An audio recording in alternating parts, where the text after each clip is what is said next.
Hey, it is Friday again, thankfully, somehow. I don't know. It's a day, we're here.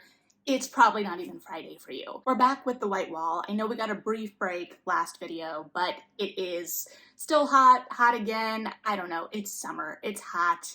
Here we are. Today we're going to be talking about, as you probably saw, Woman Eating by Claire Coda, which is a literary vampire novel. And to be fair, vampire novels don't really scream summer, whether they're literary or not, but I was in the mood. For those of you who maybe probably didn't watch my Independent Bookstore Day video, I did pick up an arc of this book while I was out and about on Indie Bookstore Day. It was like an extra promotion thing. It was a blind date with the book in the sense that it just had kind of a description on the cover of the bookstore I was picking it up. But at that particular bookstore, I was considering buying this in hardcover, and I had enough of a sense of it and its length that I was like, this is probably Woman Eating, and I was indeed correct. And I did have a bit of a back and forth with myself about whether I was going to buy it physically or not. Before that, I picked it up in store and I was like, I don't know if the opening is really catching me. I will admit to kind of peeking online and looking at cursory reviews and ratings and being like, I don't know. And I know that especially with literary fiction of this vein, it's often very divisive and it's hard to kind of pin down a general sentiment. And sometimes I respond really well and I love it where other people hate it. And sometimes I just don't really click with it. So it's a little bit of a gamble. So I was excited to get it for free. I will say I'm kind of glad I didn't buy it. And that's not to say I didn't enjoy it or that I'm not glad I read it. It just very much falls into the category of something I definitely probably would have gotten from the library otherwise if I hadn't been in kind of that mindset already where I was wanting to buy. For one, it's very short and I tend to borrow short books often because I find myself going back to that mindset of high school melody where I feel like I have to get the most bang for my buck, and that translates to length. That is changing a lot, especially recently.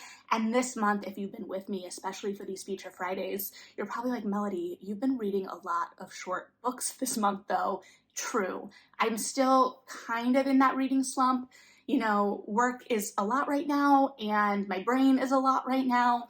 So I'm just trying to go with what I'm feeling. And I was feeling this book this week. So this very much made me think, as I thought it might, of like a Moshfegh novel, or particularly the book I kept going back to throughout reading was Sin Eater, which I think came out in 2020 and I loved, but particularly for its emphasis on food.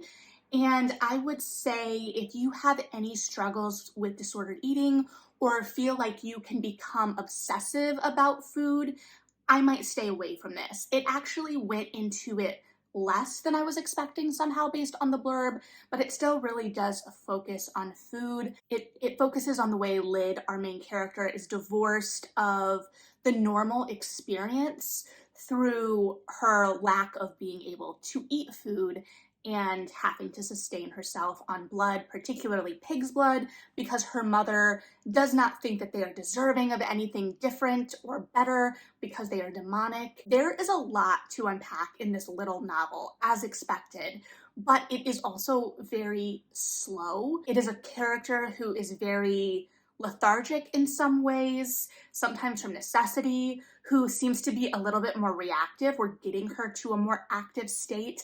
And that's not to say that that is bad, because there are people that are like that, but it is very much reflective.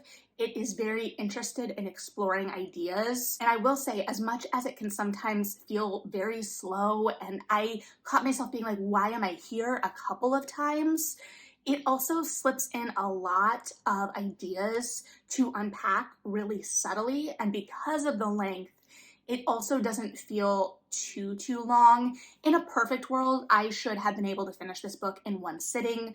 Because of where my mind is right now in my life, it took me a couple days, and those are work days, so that's a little different maybe. But it does follow Lyd, who is a young adult who was turned by her vampire mother as a child. So this narrative actually removes us as readers from some of the hallmarks of vampire novels when we think of vampire novels, and some of the things that I personally am drawn to when I think of a vampire novel. So when I think vampires, it's a couple of things generally. One, it's a connection to history and a way to kind of explore conflicting mores, and also, especially when I was a younger reader and the landscape of literature, so to speak, was much different. It was a way to kind of have characters removed from society and removed from traditional expectations and mores, and we're able to see these playing out in different ways. It's an underworld of sorts. Additionally, there is a lot of that sexual tension inherent in these novels from the very beginning. And this isn't a sexless novel by any means, but its look at sexuality is a little bit more tied to its themes. And the romance in it, romance, I wouldn't classify it as one. I don't think it was a romance. But also, I wasn't ever rooting for it. It made me kind of uncomfortable, that whole plot line, because spoiler, there is a little bit of an infidelity angle, and I have indicated before that that's a hard thing for me to kind of sit with. There are many, many books that do it well, and I can explore those themes and things, and I'm not naive. I know it's a fairly regular occurrence, unfortunately, but here it just made me uncomfortable. That being said, I think it's supposed to. I think with a book this short, everything is incredibly intentional, and that was for a reason. So we have this character who, like I said, was turned as a baby, and at the beginning of the novel, she is kind of entering young adulthood traditionally, but it's also kind of a fork in the road for her. She is starting to see her peers that she grew up with develop in different ways, and she's having to remove herself from those relationships because she is not aging the same, and she looks younger than she is.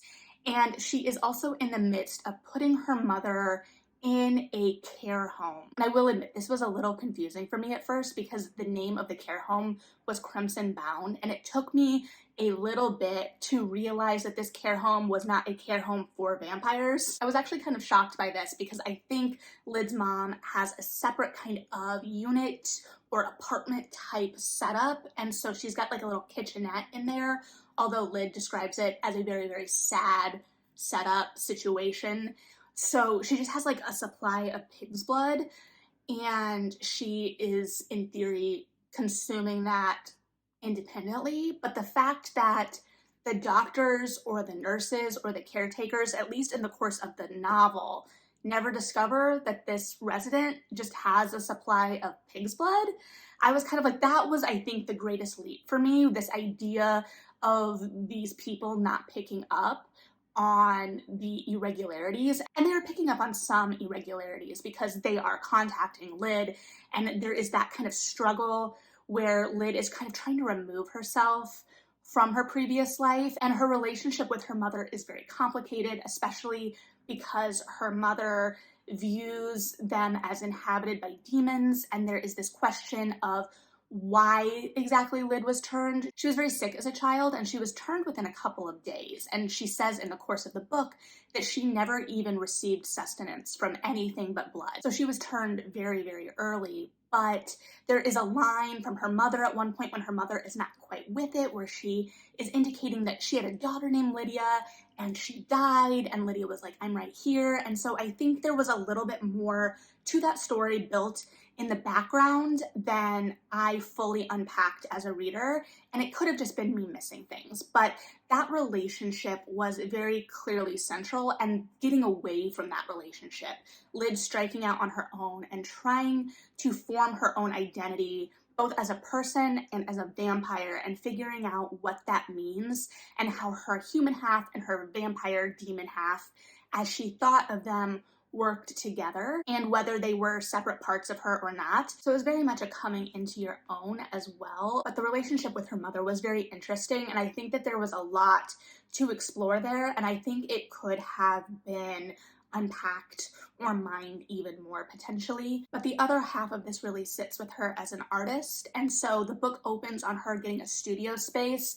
that she's going to end up living in, and then she finds a community of sorts there, as well as forming a connection with one of the people in that space. But it also follows her as she starts an internship at a really renowned gallery, because her idea, as she's kind of setting off into her future, is that she is going to open a gallery at some point and just kind of fade into the background after a certain amount of time, and just keep running the gallery from the background as her own descendants, which makes sense, honestly. But the internship exploration was what I maybe connected with most in this book. And to be clear, my internships and apprenticeships didn't look like this. They weren't this abusive. This was a pretty abusive internship where she was just kind of thrown into things. She thought she was going to get more mentorship. She didn't. They were just left doing front work basically for this gallery opening and whatnot. And that resonated. And to be clear, I got to do a lot more developmental tasks in my own personal internships, but especially with artistic internships and not-for-profits, there is a certain level of unpaid grunt work that goes into it. And so what really stuck with me was she talked about how when she interviewed for the position, they talked about what a great asset to the gallery she would be. And then when she got there, she's putting pads on coat hangers and sitting in this puppet theater for no real reason. It's kind of like a hazing ritual is all I got from the narrative about it. If you have read this and have more insight into the puppet thing, not the puppet that comes home with her, spoiler, maybe an enticement, but the actual act of having to sit in that little puppet booth and man it. If you have more insight into that, because I feel like there's more going on with that than I have fully thought about, but I'm not sure what clearly.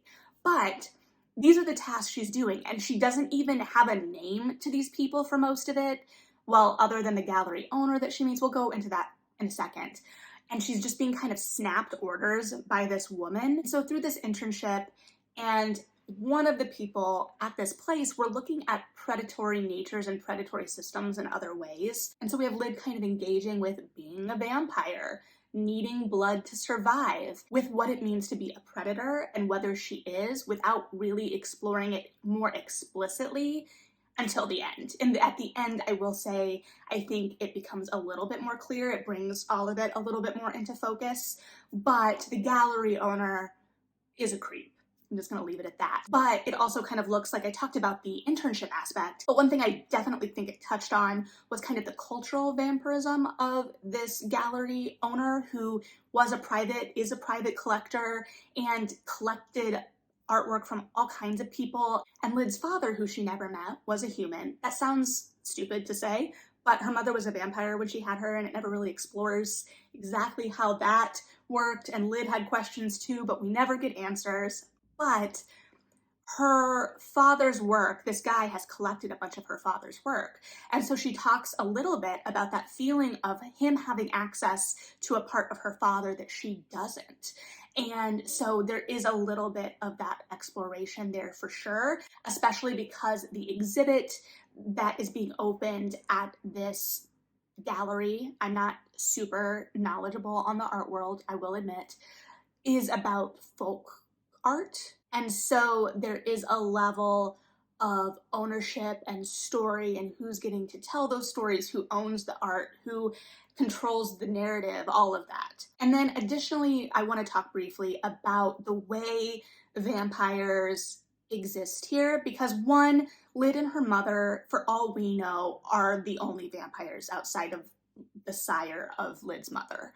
We don't get a sense at all of a larger community. They are very much separate and removed and isolated by this existence. And additionally, it feels like it approaches vampirism a little differently and the same in some ways at once. One, it definitely is pulling from the kind of cultural consciousness of vampires, as it always kind of does, obviously. I mean, we're going to use Twilight as an outlier and not even touch it. But it was interesting, especially because this book references Buffy a lot, and it was kind of using it as a way to juxtapose the reality of Lyd's existence with this kind of fictional world that she would escape into. But it was very interesting to me because I was like, yeah, of course Buffy has shaped the cultural consciousness of how we think about vampires, and in a really large way. She talks about some specific moments in the show, but one of the things that she talks about that is a direct reference of the show without really directly referencing it is how she once in school escaped to a church and hugged a cross to see if she would burn, and that made me think of after Spike got his soul for sure.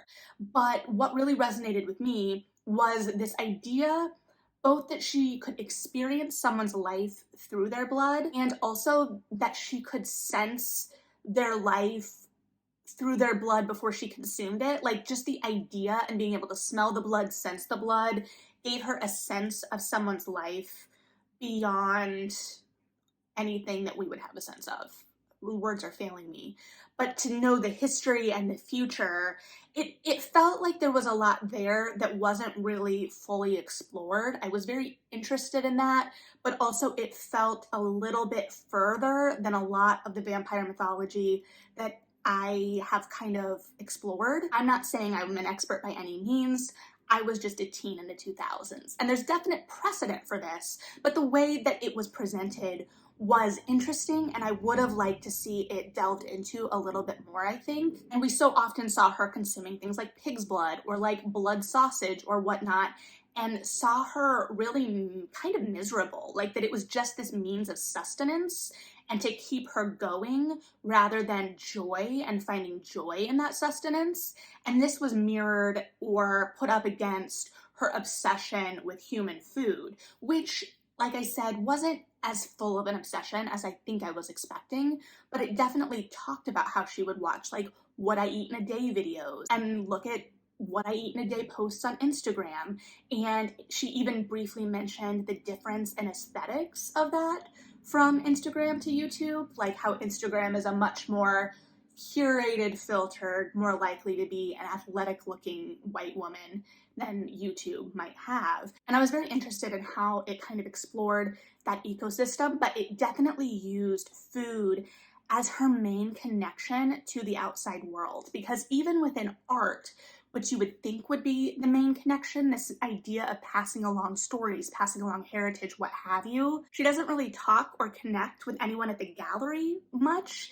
And anyone that she connects with in her studio space, they actually generally, other than Ben, who she meets when she gets to the studio, they connect over food, and rather art is kind of an obstacle for a lot of these characters. It's them trying to hone their story and their vision for their lives and communicate that in some way. And so food really is the connecting factor. And so, like I said, while I on some level expected it to go even further, I think because with these kind of novels, this kind of like literary, especially short literary, where we're not necessarily with like real likable characters, we're with these incredibly flawed characters where it feels a little unsettling, I expect them to kind of push me to the furthest edges of my discomfort in a lot of ways. And I don't know that we were always there here, which I'm not mad about, but I definitely realized that my expectations had been set by some of that. So I don't know. I think when I started this book and even like midway through, I'm like, what is even happening here? Why are we here? What's going on? Why do I care? And then as I continued, little things just started to slot into place, and I'm like, oh, this is what we're exploring. But I don't know if I ever sat in anything long enough to really connect to it. But at the same time, I don't think I could have sat with anything any longer. And so it packs a lot of ideas into a little bit of space. I'm very glad I read this. I think it would be a great book club book because I think there would be a lot of discussion around it. And I think it would also be somewhat polarizing. So yeah, I think that there's a lot I could continue to kind of ponder with this. I'm sure I will think of other things potentially as I continue to sit with it, but there is a lot going on for sure, even though it doesn't always feel like it. So yeah, if you've read this, I'd be very interested to hear your thoughts and how you interpreted some of this. Otherwise, thanks for hanging out. Like and subscribe if you feel like it. Read something good, and yeah,